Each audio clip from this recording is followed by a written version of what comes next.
안녕하세요. 안녕하세요.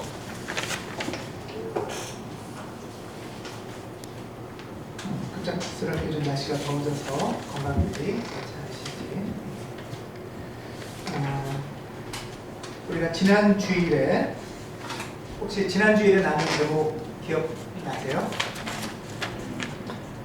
우리 지난 주일에 우리 어떤 주제로 작은 것이 아름답다, 작은 교회가 아름답다, 이런 이야기로 우리가 말씀을 나눴었습니다. 지난 주일에 우리 작은 교회에 대해서 생각해 봤었습니다. 작은 교회가 아름답다. 작은 교회가 아름답다고 지난주에 하셨을 때는 아멘 하셨거든요. 예. 소위 말하는 이 세상의 르카프라고 말하는 더 높게, 더 빠르게, 더 세게, 강하게, 이게 이제 세상의 이야기고, 크고 높고 강한 것에 대해서 숭배도 하고 집착도 할 때 우리는 좀 그런 거와 다른 어떤 결로, 다른 흐름으로 가는 것에 대한 이야기를 나눴었습니다. 성서에서도 낮은 자, 약한 자, 가난한 자와 함께 하신 하나님, 너무 잘 아시는 말씀이시죠? 예, 오늘 성서교독에도 보면 줄인 자, 목마른 자, 감옥에 갇힌 자, 병든 자한테 드렸더니 그게 곧 나한테 준 거다. 조금 더 어떤 분은 그게 곧도 빼고 그게 곧 나다, 이렇게 이야기하시는 분도 계세요. 예. 우리가 지난주에 그렇게 작은 것, 작은 존재가 된다는 것에 대해서 이야기를 나눴었습니다. 그런데 이렇게 작은 존재가 된다는 게 아름다운 이야기지만 그렇게 또 쉽지는 않죠. 네, 그렇게 만만하거나 쉬운 이야기는 아니에요. 그리고 구체적으로 작은 교회에 다니는 거는 어떠세요? 이렇게 얘기하고 관념적으로 듣고 책에서 보고 할 때는 좋은 일이야, 아름다운 일이야 하지만 현실적으로 작은 교회의 일원이 된다는 것도 어쩌면 그렇게 쉽지만은 않은, 불편한 것을 많이 감당해야 되는 일일 수도 있습니다. 그러시죠? 아닌가요? 예. 이럴 때 빨리 아멘하면 안 돼요. 이 말씀을 좀 준비하면서 기사를 좀 찾아봤는데요. 어떤 그 인터뷰 기사였냐면 1000명 이상 다니던, 1000명 이상의 큰 대형 교회에 다니던 분이 20-30명 정도의 작은 교회로 이제 옮겨간 분들을 찾아서 인터뷰한 기사들이 있었어요. 사실 거기는 1000명, 2000명도 있지만 10,000명, 20,000명에 다니던 교회에서 그러니까 10,000분의 1로 작은 교회를 왔다, 이런 표현을 쓰더라고요. 예, 그래서 그분들을 인터뷰했는데 이제 여러 가지가 있었어요. 왜 그렇게 옮겼는가? 이런 질문이 있었는데 그런 질문들의 일반적인 내용도 있었는데 제가 찾고 싶었던 거는 이런 거였어요. 작은 교회 다니면서 어려움은 어떤 건가? 불편함은 어떤 건가?를 찾아보려고 기사를 찾아봤어요. 말은 쉽지만 그게 멋있다고는 할 수 있지만 사실 이렇게 불편한 요소들도 있을 수 있잖아요.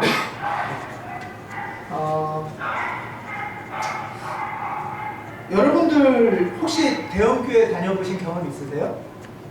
있으신 분들은 아마 더 대조가 될 수도 있고 대비가 될 수도 있을 텐데 우리 가온교회를 이제 기도하시면서 작은 교회로 오셨는데 또 여기서 이제 일원이 돼서 같이 교회도 세우고 섬기고 신앙생활을 같이 하는데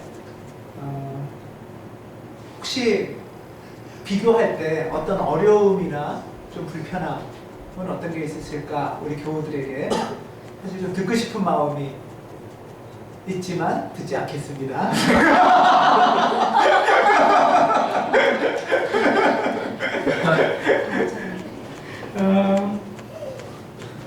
이 기사에는 이런 얘기가 있어요. 작은 교회 갔더니, 또는 작은 교회를 가려고 할 때, 다니면서의 불편함일 수도 있고, 작은 교회를 좀 옮겨볼까, 가볼까 할 때의 불편함, 어려움이 이제 거기 있었는데요.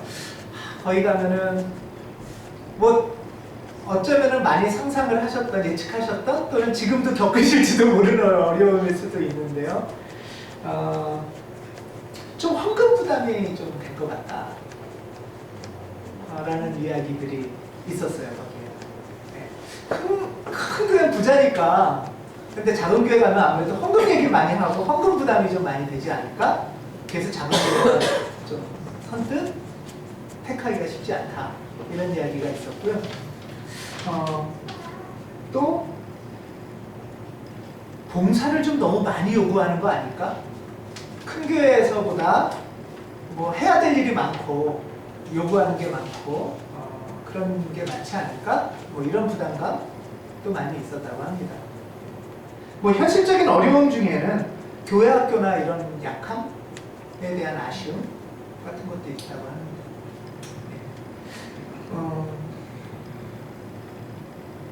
그런데 뭐 이게 실제적인 것도 있고 과도한 것도 나중에 뭐 얘기하니까 그런 것도 있어요. 교회 학교의 약함 같은 건 좀 실제적인 어려움인 게 사실이죠.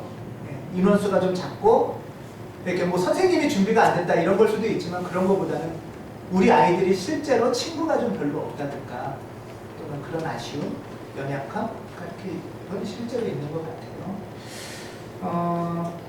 그런데 다른 거는 좀 얘기를 이제 그분들이 좌담하는 거니까 얘기를 하다 보니까 작은 교회 왔더니 사실 예전 교회가 헌금 더 강조하던데요. 뭐 이런 얘기들도 하더라고요. 큰 교회가 더 강조하던데요. 뭐 이런 데도 있고요. 봉사도 사실은 큰 교회가 더 봉사 많이 하라고 하던데요. 뭐 이런 얘기들도 있더라고요. 그래서 헌금이나 봉사 말고 사실은 다른 게 어려움일 수 있다라는 얘기들이 이제 나오기 시작했어요. 그게 뭐냐면 익명성의 문제. 큰 교회 다니면 봉사 안만 많이 하라고 강조하고 설교 많이 해도 안 하면 그만이라는 거예요. 잘 모른다는 거예요, 사람들이. 헌금도 많이 하라고 그래도 안 해도 잘 모른다는 거예요. 이런 말이 있어요. 예배 시간에 조금 졸아도 모르고 헌금 안 내도 모르고 가끔은 안 와도 모른다. 이게 큰 교회 장점이래요. 맞는 말이기도 하죠. 근데 작은 교회는 졸면 옆 사람이 금방 알고. 뭐 헌금은 뭐 저희가 뭐 공개를 하거나 이런 건 아니지만 가끔 안 오면 왜 안 왔는지 궁금해하고. 제 생각에 작은 교회의 가장 큰 어려움은 어쩌면 이분들이 말한 이야기를 포함해서 자기 노출이 아닐까 이런 생각을 할까요? 좀 숨길 수가 없는 거죠. 내 상황을 바로 옆 사람이 잘 아는 거예요. 아는 정도가 아니라 조금 지난주에 비해서 오늘 조금 얼굴색이 안 좋으면 무슨 일 있어요? 또는 말로는 안 해도 금방 알잖아요. 주일날 아침에 남편과 밥상 차리는 걸로 좀 다퉜을 수도 있는데 그래서 그건 들키고 싶지 않았는데 그런 걸 들킬 수도 있고 아이가 시험을 너무 못 봐서 짜증나서 한 주간 좀 애한테 틱해버렸는데 그게 들춰질 수도 있고 그런 거죠. 다른 사람 눈치를 안 보고 또는 다른 사람을 별로 염두에 두지 않고 교회 생활을 하는 게 큰 교회의 사실 얘기를 들어가고 보다 보니까 그게 제일 큰 장점인 것 같더라고요. 안 들킨다. 는 것이죠. 또는 그걸로 인한 어떤 평가가 두려움, 부담스러움. 저 사람이 나를 어떻게 볼까? 하는 걸 수도 있을 것 같아요. 여러분들은 어떠세요? 아마 헌금, 봉사, 무슨 뭐 다른 것보다 어쩌면 이런 어떤 것들이 조금 부담스러운 다가올 수 있겠다. 근데 더군다나 작은 교회가 또 강조하는 낱말이 있어요. 공동체예요. 큰 교회는 공동체란 말 잘 안 하더라고요, 보니까. 그래서 작은 교회는 가뜩이나 약간 부담스럽고 심리적인 거리만이 아니라 물리적 거리도 가까운데 공동체란 낱말까지 쓰니까 좀 약간 무거워요. 아니, 조금 부담스러워요. 라는 게 이제 인터뷰에 나왔던 내용이에요. 소통이 좀 되시나요? 아니면 난 도저히 이해가 안 간다. 그런 분 손들라고 해요, 지금. 예. 여러분은 공동체라고 하는 낱말을 생각하면 어떤 그림이나 이미지가 떠오르세요? 이 질문은 지난 목요일날 풀뿌리 대화 모임 2번째 시간에 잠깐 나눴던 주제이기도 해요. 당위적으로는 좋다고 말이 하지만 사실은 굉장히 많은 복합적인 경험이나 감정이나 그림들이 이 낱말 안에 있는 것 같아요. 교회만이 아니래도 어떤 모임이 자꾸 공동체를 강조하면 어떠세요? 따뜻하고 흐뭇하고 의지가 되세요? 아니면 왜 이렇게 좀 부담스럽게 굴지? 이 정도는 아닌데? 뭐 이런 마음이 드세요? 만약에 갓 결혼한 신부가 시댁을 갔더니 우리는 한 몸이야, 우리 공동체야 이런 얘기 자꾸 강조하면 어떨까?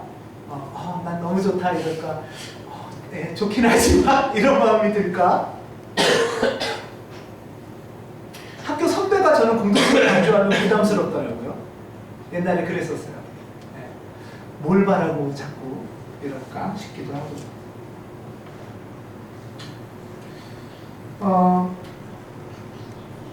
요즘은 또 공동체란 말이 유행이기도 한지 얼투당투 아는데도 막 붙여요.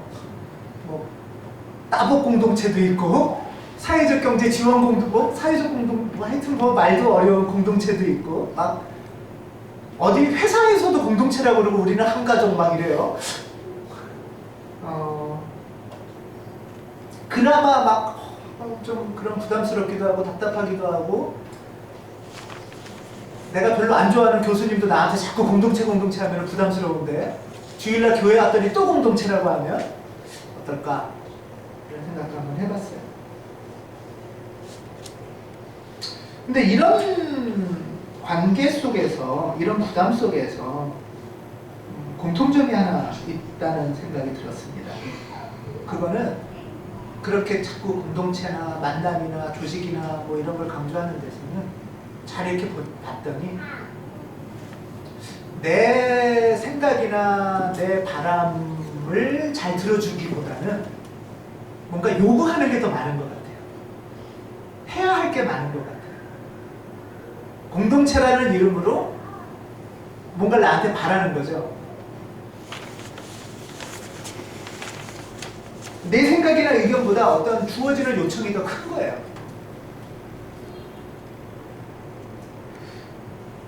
뭔가 이렇게 대의 명분, 뭐 협력, 한몸, 무슨 뭐 이런 것들을 자꾸 강조하면서 사실은 내 되게 민감한 정서나 느낌이나 욕구는 오히려 좀 뒤로 밀려가는 그런 것보다 더 중요한 거에 나는 자꾸 억압돼야 되는 듯한 느낌 또 있는 것 같아요.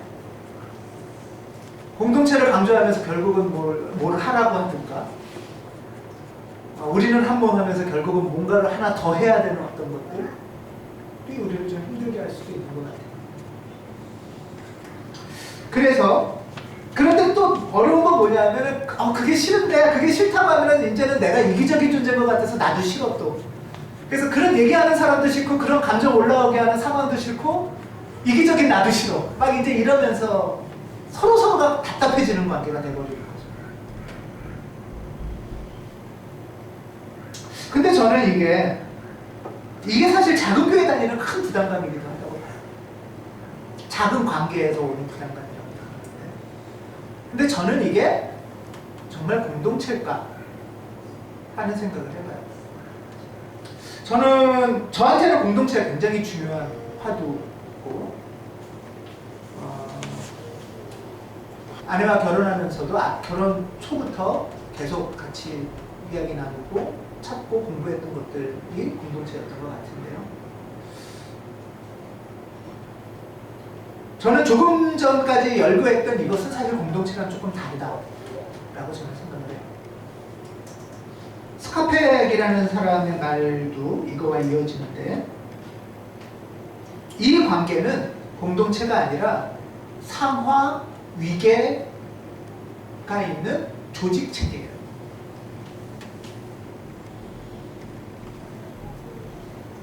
서로 얽히고 설켜서 뭔가를 요구하거나 어쩔 수 없이 해야 되거나 그것이 보이지 않는 의무감으로 나를 짓누르거나 해야만 하는 당위, 담론으로 주어지는 것은 스카펙에 의하면, 또는 제 생각에는 공동체가 아니라고 생각해요. 공동체는 조금 다릅니다. 조직이 나쁜 건 아니에요. 조직이 필요해요.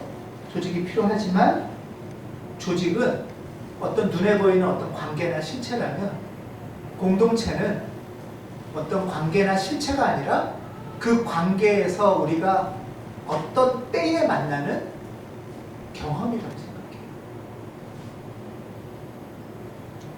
공동체는 사건이고 경험입니다. 그러니까 교회 자체가 공동체가 아니고, 교회에서 여러분은 공동체를 경험하셨는지를 물어야 돼요. 가족 자체가 공동체가 아니고, 때에 따라서는 가족 속에서 공동체를 경험해 본 적이 있는지를 저는 물어봐야 된다고 생각해요. 이게 굉장히 다른 차원이라고 생각해요. 공동체는 우리가 헌신하고 부담하고 막 봉사하면서 만들어지는 어떤 조직이 아니라, 그 관계 속에서 예상치 못한 어떤 경험입니다.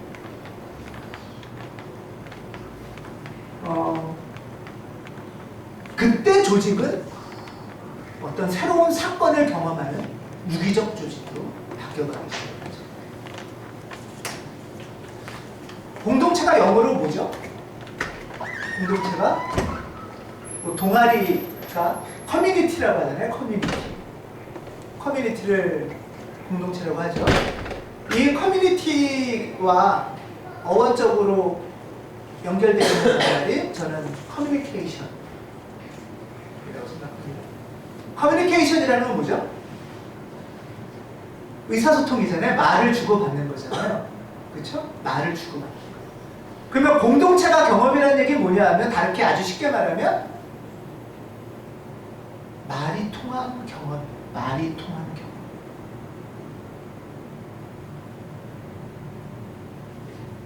저는 공동체 경험의 핵심 사건은 커뮤니케이션의 경험이 있는가, 말이 통해본 경험이 있는가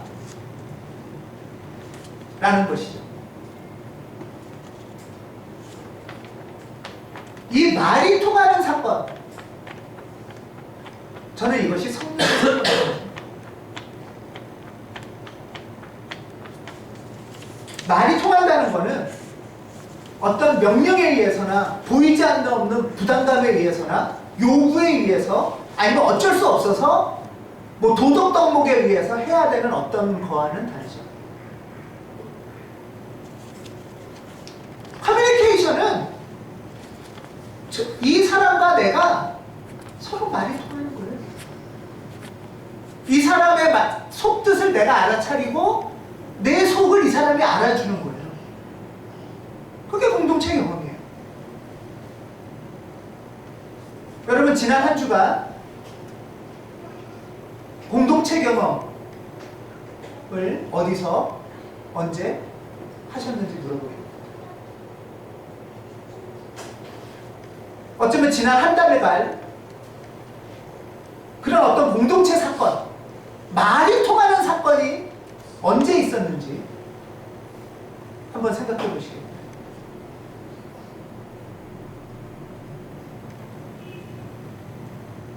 내 진정 어린 마음이 참 답답하게 안 통하고 어쩔 수 없이 해야 되는 것들 늘 하면서 살아가지만 어느 한순간 어떤 누군가의 자리에서 이 답답함이 터질 때, 이 마음이 알아져질 때, 그리고 그 답답함이 그 사람의 삶 속에서, 일 속에서, 부담 속에서 있다가 터져서 나와 연결될 때, 이게 공동체 사건이에요. 사도행전 2장에 있는 성령의 사건은 말 사건이었습니다. 말이 터지는 사건이었죠. 사도행전 2장 4절에 보면 그들은 모두 성령으로 충만하게 되어서 성령이 시키는 대로 퀴즈, 뭐를 했을까요? 말을 했죠. 성경에 보면 방언을 했다고 나와요. 말을 했다는 거죠. 말. 성령 충만하면 내 속마음이 잘 표현되는 거예요. 성령 충만한 사건은 내 표현되는 그 말이 상대가 알아듣는 거예요. 암만 해도 허공에 하고도 흘러가는 말이 아니고 그냥 혼자 한풀이하고 한탄하는 말이 아니고 잘 알아듣는 사람이 생기는 거예요. 이게 성령 사건이에요. 여러분, 성령 충만하면 뭔가 이렇게 막 뭐 환상 보고 글씨 보고 막 그게 아니고 속마음과 이 사람과 내 마음이 연결되는 사건이 성령 사건이고 공동체 사건이죠. 그래서 사도행전 2장 6절에 이런 말소리가 나니까 사람들이, 제자들이 이렇게 말을 하니까 많은 사람이 모여와서 제자들이 말하는 걸 듣고서 신기해했다. 말이 안 통하던 사람들이 말이 통하는 사건이 되는 게 성령 사건. 여러분, 살면서 말이 안 통해서 답답한 경우가 있지 않으셨어요? 온 세상 사람들이 다 내 속 알아주길 바라지도 않죠, 우리는. 그냥 그 몇 사람은 좀 나를 알아주길 바라잖아요. 그렇지 않아요? 요 몇 사람은 내 이 팍팍한 세상, 이 부당한 세상, 억울한 세상 살아서 참 힘든데 그래도 몇 사람은 이 속을 좀 알아주길 바라잖아요. 우리는 이런 성령 사건을 꿈꾼단 말이에요. 이게 공동체 사건이고 커뮤니케이션 사건이죠.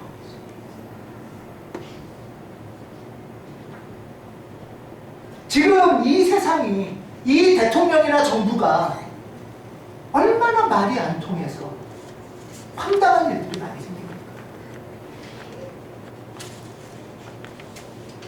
말이 안 통한다는 것은 우리 인류의 슬픔이죠.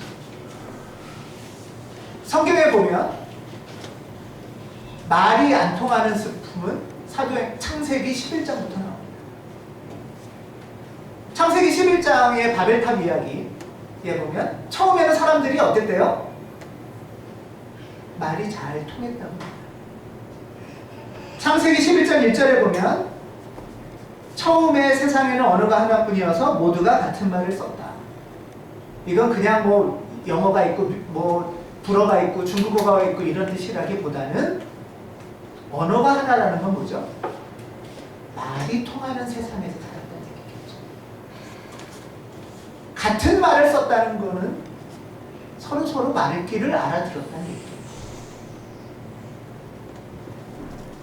그런데 높은 탑을 쌓기 시작하면서 우리가 높아지자, 다른 사람보다 세지고 강해지자고 하면서부터 말이 안 통하기 시작합니다. 이게 인류의 슬픔의 시작입니다.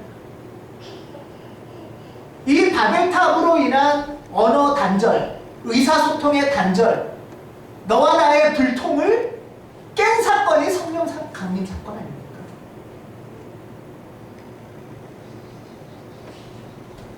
창세기 11장 7절에 보면 그들이 하는 말이 뒤섞여서 그들이 서로 알아듣지 못하게 되었다. 이렇게. 알아듣지 못하게 되었다라는 것이 원어의 뜻을 보면요, 서로 자기의 귀를 내주지 않았다, 이런 뜻이에요. 서로 귀를 내주지 않았다는 거예요. 그냥 내 얘기만 하는 거예요. 내 귀는 닫고. 저 사람은 자기 얘기만 하는 거예요. 자기 귀는 닫고. 사실 우리가 연애하면서 싸우기도 하고 부부싸움도 하고 자식하고도 싸우는 게 다 어쩌면 뭐죠? 이 마음을 좀 알아달라는 거 아니에요? 내 마음 좀 알아줘. 사랑하는 거는 이 마음이 좀 통하자. 그런데 이 귀를 주지 않았다는 거예요. 귀를 주지 않았다는 거는 또 하나의 뜻은 내 마음을 주지 않았다는 거지. 그냥 자기 얘기만 하고 요구만 하고 명령만 하고 또는 세상이 요구하는 어떤 하다못해 윤리적 요구까지도 포함해서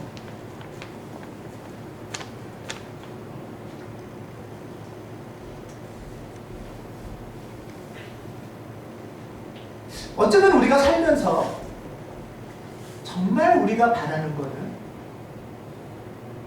좀 말이 통하는, 좀 마음이 통하는 삶을 살고 싶은 거 아닐까 하는 세상 생각을 해봅니다.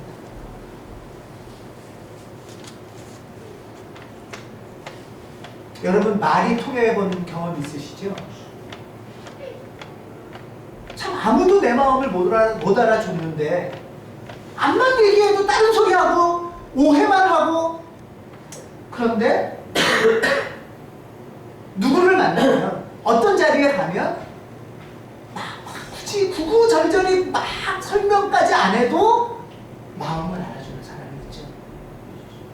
그런 자리가 있죠. 그 자리가 여러분 삶이 되지 않으셨어요?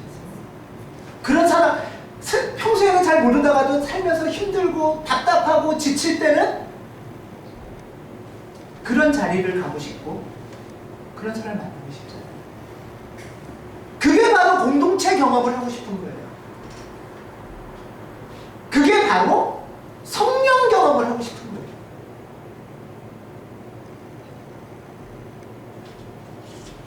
그래서 이 답답함이 풀리는 거, 장벽이 무너지는 거, 그래서 숨통이 열리기 시작하고 좀 살겠다 라는 소리가 나오잖아요. 우리가 매일의 일상에서 답답함을 경험합니다. 일터에 가서, 직장에 가서 잘 마음이 안전해지잖아요. 명령과 요구와 당위와.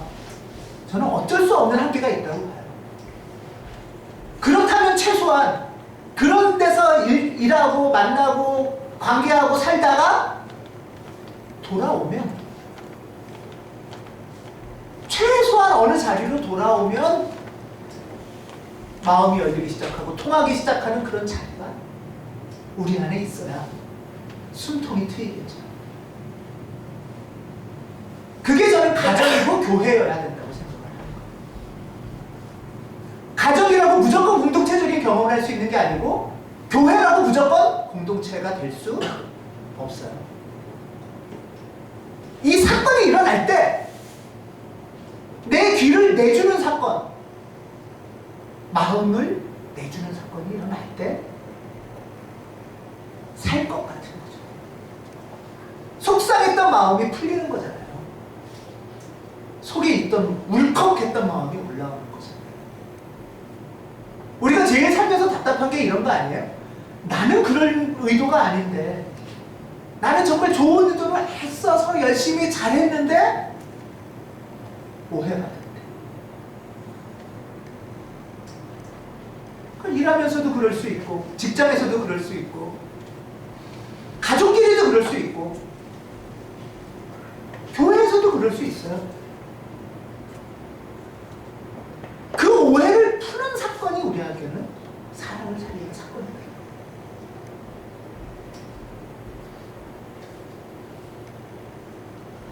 말이 통하는 거는 그냥 단지 정보 소통이 아니죠. 너 뭐 알고 있어? 나 뭐 알고 있어도 아니고 단지 편들기만도 아니에요. 세상에서는 사실 아무나 말할 수 있지 않아요. 여러분들 바깥에 나가면 일터에 가거나 가면 주로 누가 말하죠? 높은 사람이 말하잖아요. 그렇지 않아요? 높은 사람이 말해요. 힘센 사람이 말하고 많이 배운 사람이 말하고, 그렇죠? 작고 낮은 사람은 말을 많이 못해요. 말할 권리를 안 주잖아요. 그냥 시키는 대로 해가 우리한테 요구하는 방식일지 모르는데 성령께서는 그렇지 않다고.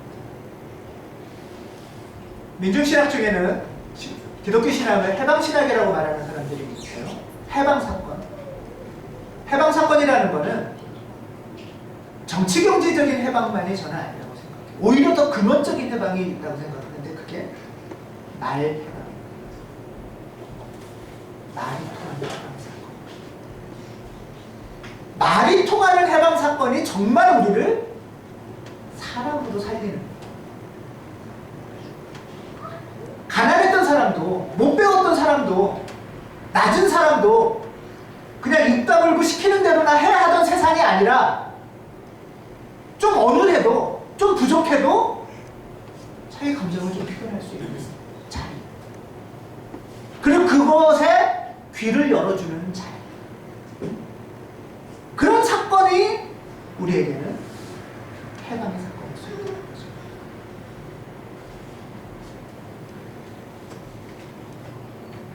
물론 사람이 살면서 말이 통하는 게 중요하긴 하지만 될까? 또는 뭐 말이 통하는 게 뭐 그렇게까지 중요할까? 이렇게 생각할 수도 있을 것 같습니다. 그러나 이거는 단지 말이 통하는 것만이 아니라 이거는 삶이 통하는 거라고 저는 생각합니다. 커뮤니티, 공동체라는 것은 아까 하나는 영어로 커뮤니케이션이라고 그랬잖아요. 또 하나는 커뮤니티와 관련된 우리가 자주 나눴던 낱말 같은데요. 커뮤니티와 연결되는 또 하나의 낱말이 뭐가 있죠? 커뮤니언이 있죠. 커뮤니언. 커뮤니언은 우리말로 하면 뭐죠? 성찬이죠. 성찬. 성찬을 나눈다는 것은 빵과 포도주를 나눈다는 거죠.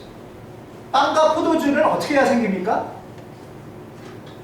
이래야 생기죠? 그냥 가만히 앉아서 말만 한다고 생기지 않잖아요.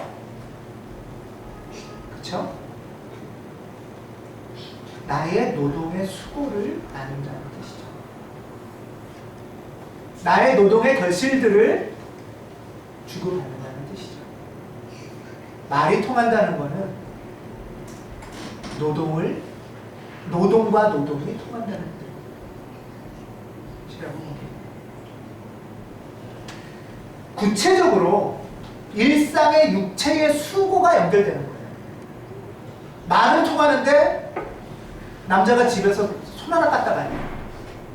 말만 들어줘. 이건 커뮤니케이션인가요? 아니잖아요. 그렇죠? 목사가 말은 잘하는데 나머지는 아무것도 안 해. 저는 이것도 사실은 부족하다고 봅니다. 기독교인들이 말은 잘하는데 움직이진 않아. 커뮤니언, 몸의 수고가 나눠지지 않는 거잖아요. 말이 통한다는 것은 삶의 방식이 연결되는 것이기도 합니다. 그래서 말이 통하는 것은 단지 말만이 아니라 돈을 버는 노동, 돈을 안 버는 노동, 몸이 움직이는 것, 여러 행동들이 연결되는 것과 관련됩니다. 우리 기독교는 말의 종교라고 했죠.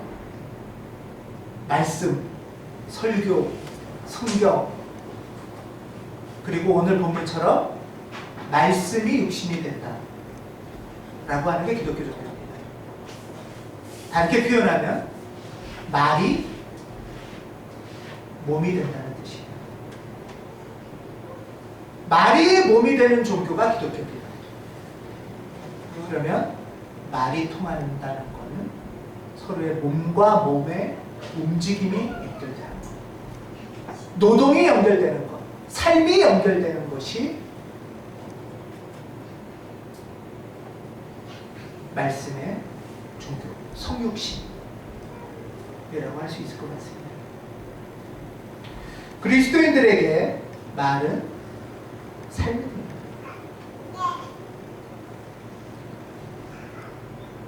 너무나 많은 말이 난무하지만 그것이 아무 능력이 없는 것, 말이 삶이 되지 못해서, 말이 노동이 되지 못해서,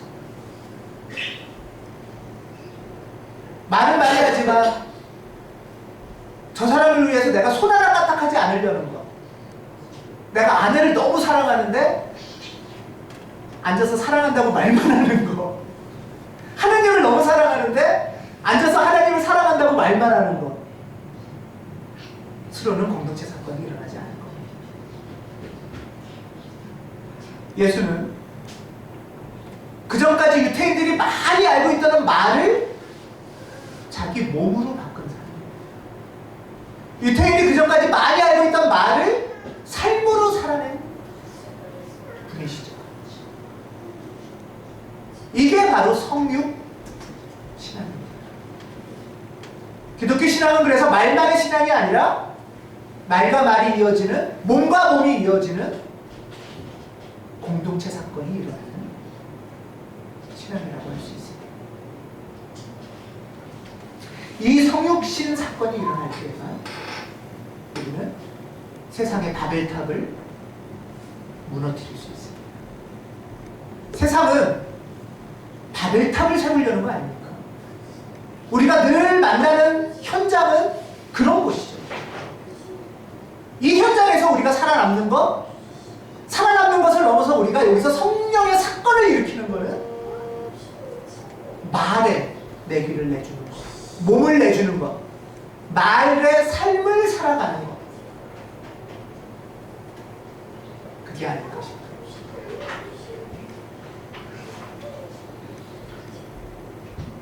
우리가 성령을 기대하고 사모하는 것, 그 사건이 이번 주에 여러분은 어느 자리에서 일어났으면 하십니까? 어느 시간에 내 귀를 누구에게 내주시겠습니까? 내 몸을 누구와 연결시켜 보려고 하시겠습니까? 말이 사건이 되는 그 자리를 우리가 만들어가기를 주님의 이름으로 기원합니다. 기도하겠습니다.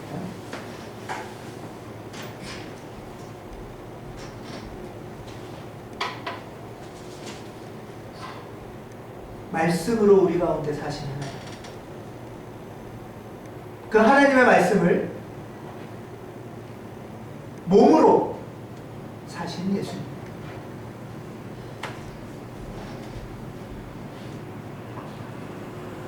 우리가 서로 말과 말이 이어지게 하시고 나의 말이 나의 삶을 움직여지도록 도와주시옵소서. 세상 살면서 안타깝고 답답하고 힘겨운 일들이 있습니다. 이 답답함을 풀어주시는 자리가 되게 하시고 이 답답함이 터지는 공동체적 자리가 우리에게 일어나도록 선물해 주시옵소서. 주 예수 그리스도의 이름으로 기도드립니다. 아멘.